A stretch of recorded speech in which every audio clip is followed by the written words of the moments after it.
오늘 우리 같이 나눌 말씀은 히브리서 12장 1절에서 3절까지 말씀입니다. 히브리서 12장 1절부터 3절을 제가 봉독하겠습니다. 이러므로 우리에게 구름같이 둘러싼 허다한 증인들이 있으니 모든 무거운 것과 얽매이기 쉬운 죄를 벗어버리고 인내로서 우리 앞에 당한 경주를 하며 믿음의 주요 또 온전하게 하시는 이인 예수를 바라보자. 그는 그 앞에 있는 기쁨을 위하여 십자가를 참으사 부끄러움을 개의치 아니하시더니 하나님 보좌 우편에 앉으셨느니라. 너희가 피곤하여 낙심하지 않기 위하여 죄인들이 이같이 자기에게 거역한 일을 참으신 일을 생각하라. 아멘.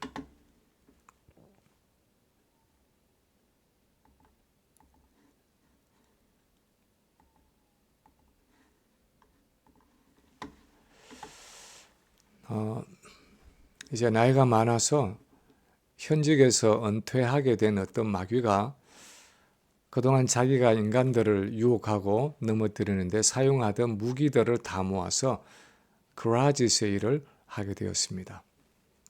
그래서 자기 집 차고 앞에다가 긴 테이블을 몇 개 펼쳐놓고 그동안 사용했던 무기들을 헐값으로 다 내어놓았습니다.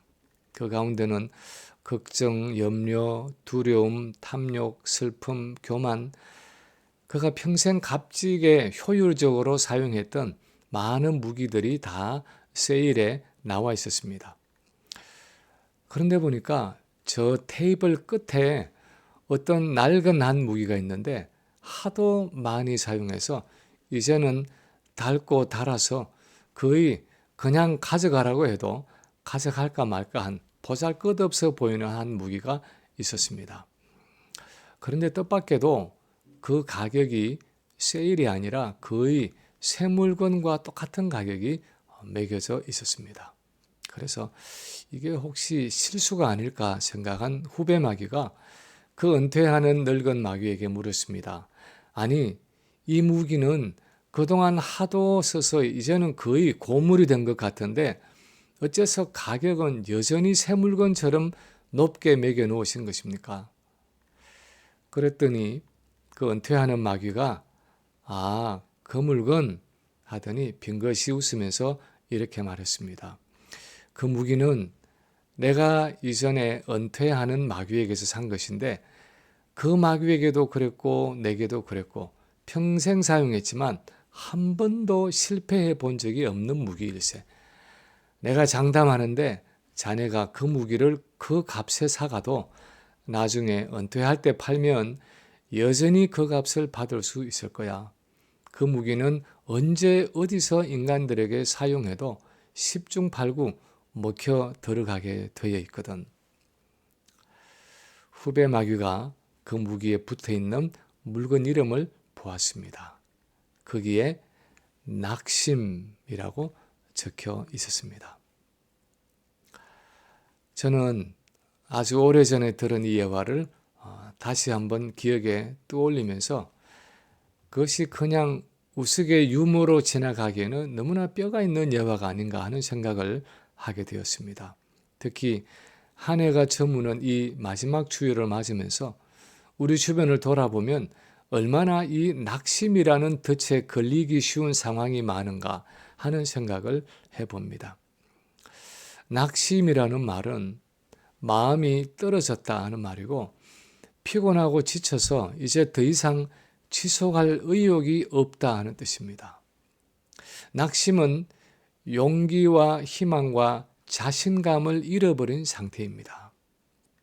그런데 우리 이민의 삶 가운데는 우리에게 웃음과 기쁨을 주는 일보다는 걱정과 염려와 슬픔을 주는 일을 찾는 것이 훨씬 더 쉽습니다.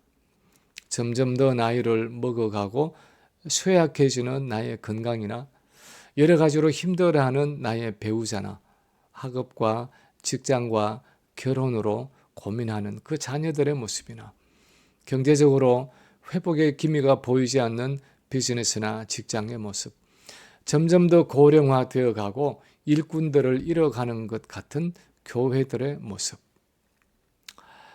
또 이 나라와 국제 정세를 돌아보아도 낙심될 수밖에 없는 많은 일들이 첩첩이 쌓여져 있는 것이 지금의 현실입니다.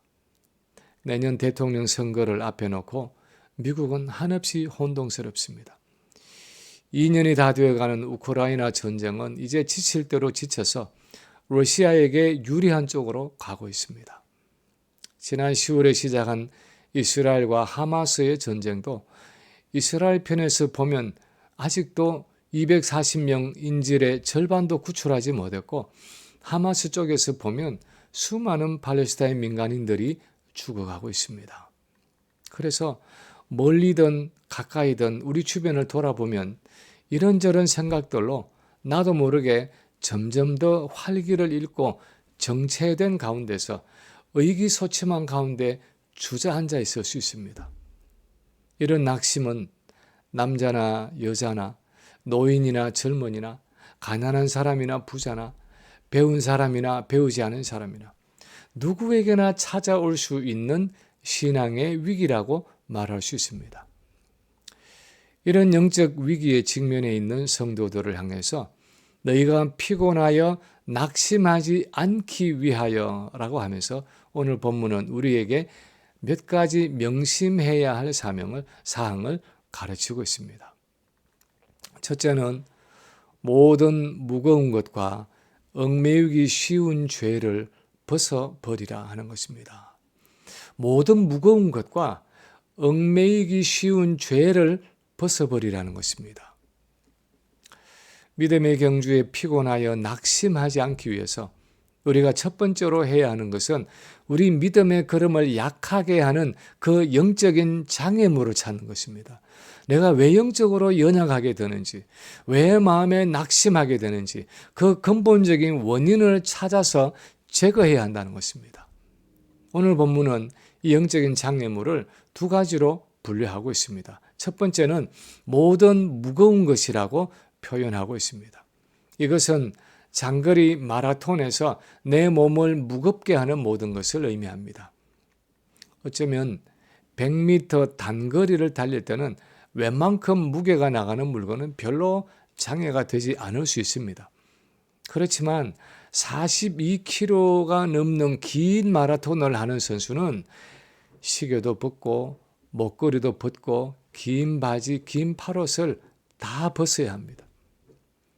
가장 최소한의 무게가 나가고 바람의 저항을 적게 받는 짧은 바지와 러닝샷 그리고 가벼운 운동화 외에는 다 벗어버립니다. 왜냐하면 장거리 경주에는 아주 조그마한 무게라도 그것이 조금씩 나의 체력을 소모시켜서 결국은 나를 지치게 할 수 있기 때문입니다.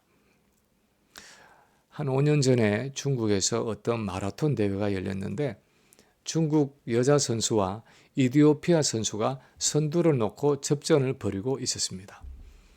500m 정도 결승점을 앞두고 중국 선수가 앞서고 있었는데 어떤 자원봉사자가 달리고 있는 이 선수에게 중국 국기를 들려주려고 했습니다. 그런데 이 선수가 그것을 피하고 계속해서 결승점을 향해서 달려가는데 또 다른 사람이 그 선수에게 억지로 중국 국기를 들려주었습니다. 비에 젖어서 무거운 국기를 들고 뛰다가 결국 이디오피아 선수에게 선두 자리를 빼앗기고 말았습니다. 그래서 국기를 내던지고 전력 질주했지만 이미 놓친 선두를 회복할 수가 없었습니다. 그래서 결국 5초 차이로 금메달을 놓치고 2위로 들어와야 했습니다. 긴 마라톤 경기를 달리는 선수에게는 가벼운 국기 하나를 손에 드는 것도 그렇게 경기에 실패하게 할 수 있는 것입니다. 우리 그리스도인의 신앙생활도 그렇습니다. 우리 믿음의 경주에서도 이런 무거운 것에 해당하는 것들이 있습니다. 경주하는 내 신앙생활의 효율성을 떨어뜨리는 요소들이 있습니다. 그것이 내 취미생활이 될 수도 있고 그것이 내가 만나는 사람이 될 수도 있고 내가 심취해 있는 어떤 드라마나 유튜브 영상이나 인터넷이 될 수도 있습니다. 어떤 이들에게는 자주 예배를 빠지면서 하는 어떤 여행이나 활동이 될 수도 있습니다. 때로는 의식주에 대한 지나친 염려가 내 믿음의 경주를 더디게 하는 무거운 것이 될 수 있습니다. 그런 일들이 경우에 따라서는 내 신앙의 걸음을 더디게 하는 요소가 될 수 있는 것입니다. 나의 기도하는 시간, 내가 말씀을 읽어야 하는 시간, 내가 하나님과 교제해야 할 시간을 빼앗아갈 수도 있습니다. 하나님께 집중해야 하는 나의 마음을 흐트러 놓고 오히려 세상을 향하게 하는 유혹의 요소가 될 수도 있습니다. 그것이 무엇이든 간에 우리 믿음의 경주를 무겁고 둔하게 하고 우리가 영적으로 전력 질주를 하는데 방해가 되는 것은 다 벗어버려야 한다고 오늘 본문은 말씀하고 있습니다. 이것이 우리가 영적으로 피곤치 않게 되는 한 비결입니다. 또한 우리가 벗어버려야 하는 것은 모든 얽매이기 쉬운 죄라고 했습니다. 여기서 얽매인다라는 말은 무슨 굵은 밧줄로 우리를 꽁꽁 묶는다는 의미보다는 아주 가볍고 작은 것이지만 그 달리는 선수의 발을 슬쩍 걸려서 넘어지게 하는 아주 작고 사소한 죄의 위험성을 의미하는 것입니다. 큰 죄는 누구나 다 두려워하고 경계합니다. 우리 중에 누가 살인이나 간음이나 도적질을 두려워하고 피하지 않은 사람이 어디 있겠습니까? 그러나 아주 사소해 보이는 나쁜 어떤 습관적인 죄는 빠져들기가 쉽고 또 그대로 방치해 두기가 쉽습니다. 그런데 오늘 본문이 말씀하고자 하는 것은 이런 작은 죄가, 사소해 보이는 죄가 먼 거리를 달려야 하는 장거리 경주자에게는 엄청난 타격을 줄 수도 있다는 것입니다.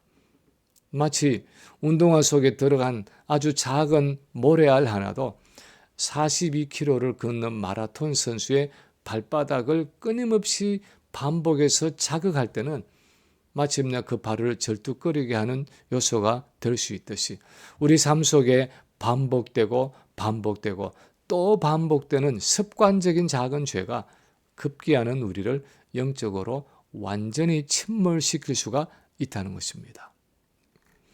우리가 잘 아는 구약의 인물 중에 삼손이라는 사람이 있습니다. 그는 여호와의 나실인 구별된 사람으로서 힘이 천하장사였습니다. 사자를 맨손으로 염소 새끼 찢듯이 죽이는가 하면 나귀 턱뼈 하나로 블레셋 사람 1000명을 죽일 수 있었던 사람입니다. 그런 삼손에게 아주 가냘픈 여자 들릴라가 위험스럽게 생각될 수가 없었을 것입니다. 그는 몇 번이나 이 블레셋 여인의 수상한 행동을 보았지만 그 여자를 대수롭지 않게 여겼습니다. 내가 원하기만 하면 얼마든지 빠져나올 수 있다고 생각했을 것입니다. 그런데 끝이 어떻게 되었습니까? 여러 번 삼손을 꿰던 그 여인의 손에 의해서 결국은 그의 머리털이 잘리고 블레셋 사람들에게 잡혀서 두 눈알이 뽑히고 마침내 적들과 함께 몰락하는 비참한 결말을 맞고 말았습니다. 사소하게 보이는 죄가 오랜 세월 반복해서 우리를 얽어매고 넘어뜨려서 우리 영혼을 파멸로 몰아갈 수 있는 것입니다. 그러므로 피곤하여 낙심케 되지 않기 위해서 죄는 어떤 모양이든지 우리 생활 속에서 단호하게 잘라내야 하는 것입니다. 두 번째로 오늘 본문이 또한 말씀하는 것은 낙심치 않기 위해서 인내로서 우리 앞에 당한 경주를 경주해야 한다고 말하고 있습니다. 인내로서 우리 앞에 당한 경주를 경주해야 합니다. 1절 하반에서 인내로서 우리 앞에 당한 경주를 하며 할 때에 우리 앞에 당한 경주라는 한글 표현은 상당히 우연성이 많은 것 같이 들립니다. 어쩌다가 우연히 당면하게 된 경주를 할 수 없이 무의미하게 달려가는 것처럼 들리기가 쉽습니다. 그러나 원어를 보면 우리 앞에 놓여진 경주라는 의미이고 NIV 영어 성경을 보면 The race marked out for us, 우리 앞에 설정된 경주라고 번역을 하고 있습니다. 바꿔 말하면 우리 각 개인이 경주자로서 달려가는 이 인생의 코스는 하나님이 우리를 위해서 설정해 주신 경주라는 것입니다. 우리 각 사람에 대한 영원한 목적과 계획을 가지고 그분의 뜻대로 그분이 정하신 시간에 맞게 필요한 코스를 우리 앞에 펼쳐 놓으셨다는 것입니다. 그래서 우리에게 낙심할 수밖에 없는 어떤 상황이 닥쳐올 때 제일 먼저 깨달아야 하는 것은 이것이 우연히 일어난 무의미한 상황이 아니라 하나님께서 분명하게 설정해 주신 나의 경주, 내 몫의 경주라는 사실입니다. 내가 반드시 지나가야 하는 코스라는 것입니다. 비록 다른 사람이 달리는 코스보다 더 어려워서 비탈길로 오르내리기도 하고 험난한 코스가 더 오래 계속되는 것 같이 보일는지도 모릅니다. 그러나 이것이 내게 꼭 필요하기에 하나님께서 내게 설정해 주신 경주라는 사실을 기억함으로 우리는 이 경주에서 인내해야 한다는 것입니다. 우리가 이 세상을 살아가면서 저절로 습득한 원리 중에 하나는 우리 인생에는 험난한 일들이 없어야 한다 하는 생각입니다. 할 수만 있으면 고난이 없어야 하고 어려움이 없어야 한다는 것입니다. 그것은 너무나 당연한 진리라고 우리는 생각합니다. 그런데 오히려 성경은 그 반대를 가르치고 있습니다. 고난을 우리 구원의 한 부분이라고 말하고 있습니다. 그 고난을 통해서 우리가 나의 연약한 죄성을 발견하게 되고 우리의 죄성이 부수어진다고 가르칩니다. 예수님이 고난을 통해서 순종을 배우셨듯이 우리도 고난을 통해서 순종을 배워간다고 말씀하고 있습니다.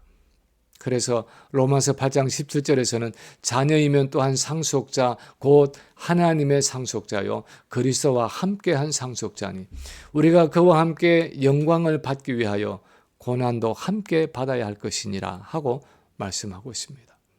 그래서 하나님은 우리 신앙의 경주의 전체 코스 중에 아주 적당한 곳에 이런저런 고난의 장애물을 설치하시고 힘든 코스를 설정해 두셔서 그것을 통해서 우리의 믿음을 연단하신다는 것입니다.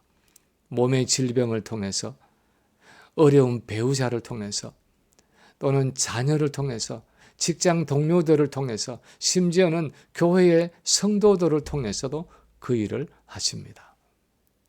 그런 고난을 맞게 될 때에 우리는 어떻게 해야 하는 것입니까?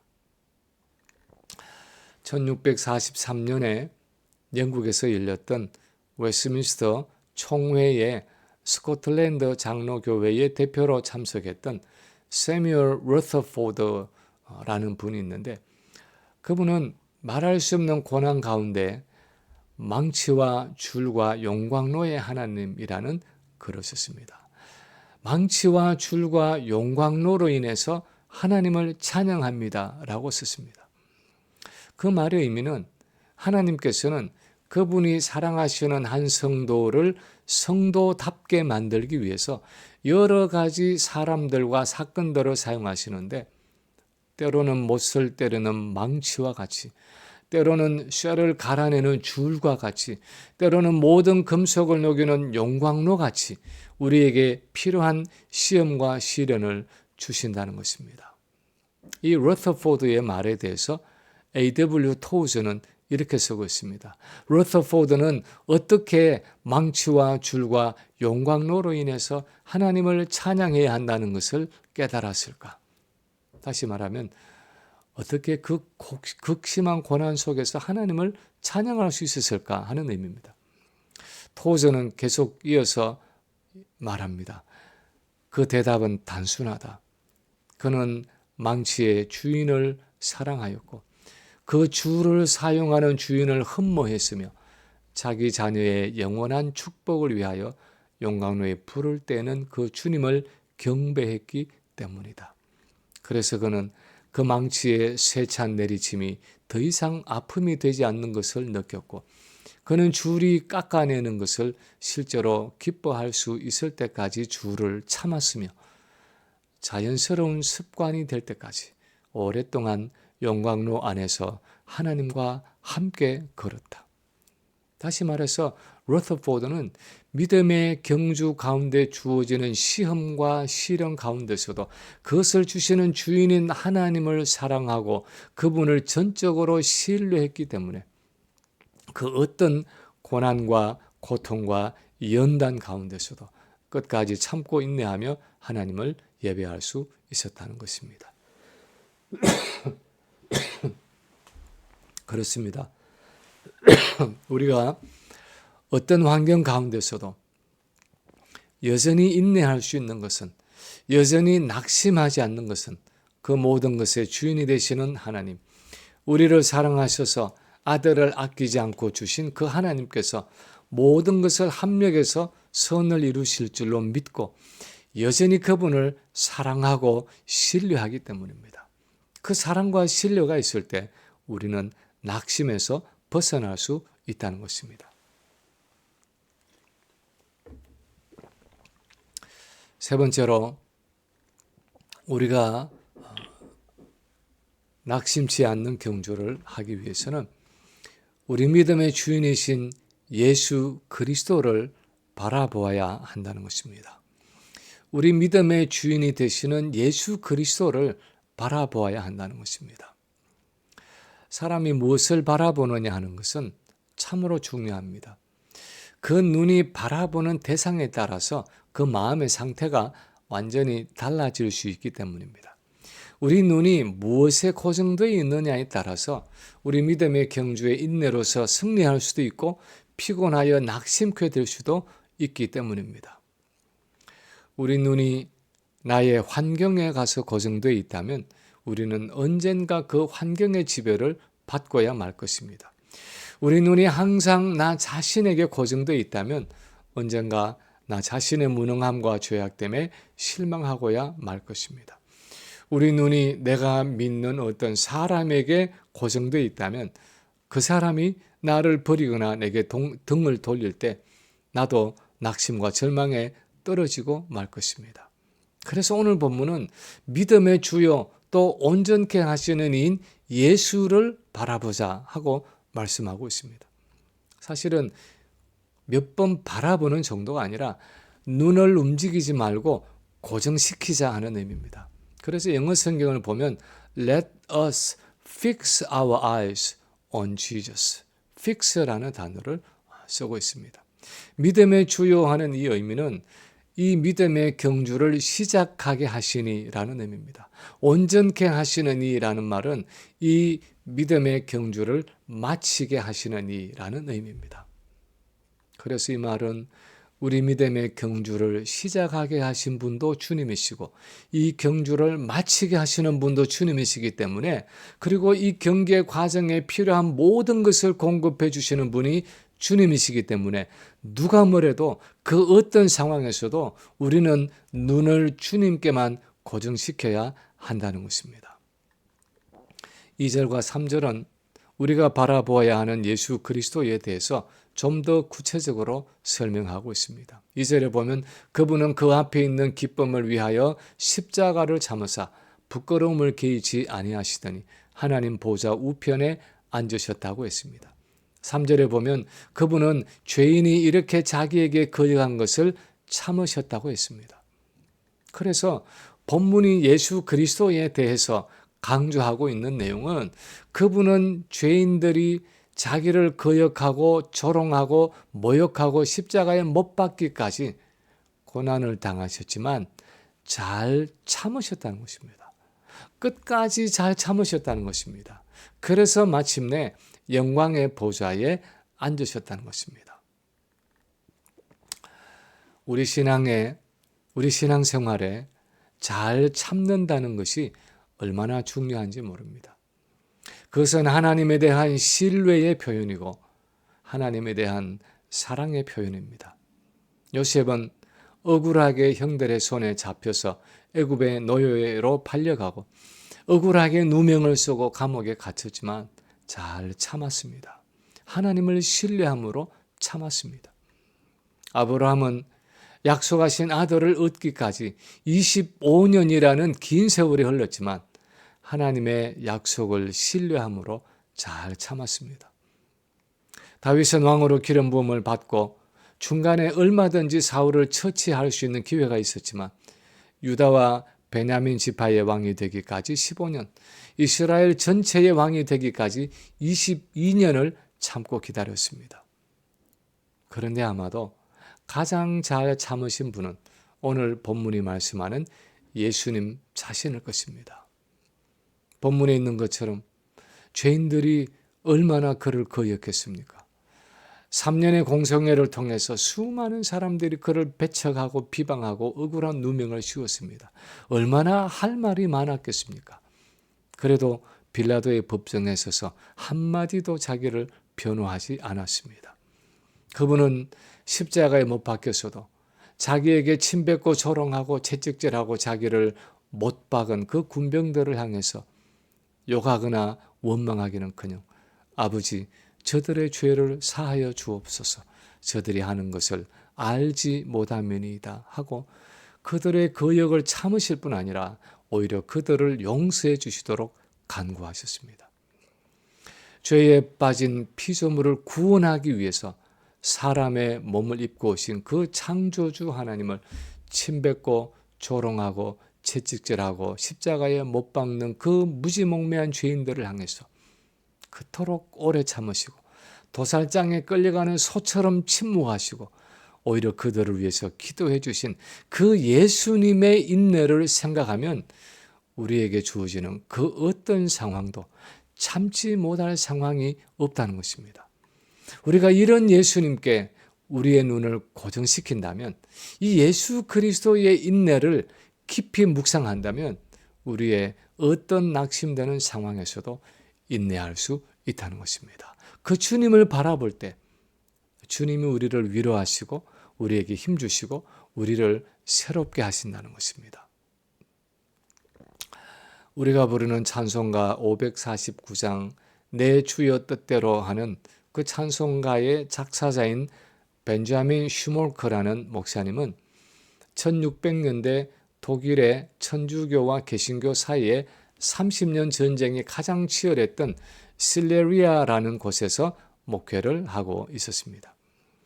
목사들이 모자라서 36개 지역을 혼자서 신방하며 예배를 인도하고 있었는데 그분이 32살이 되던 1704년 어느 날 언제나처럼 피곤하고 지친 몸을 이끌고 부부가 함께 여러 지역을 신방하고 집으로 돌아와 보니까 통나무로 지어진 그 목사님의 사택이 완전히 불타서 무너져 내렸습니다.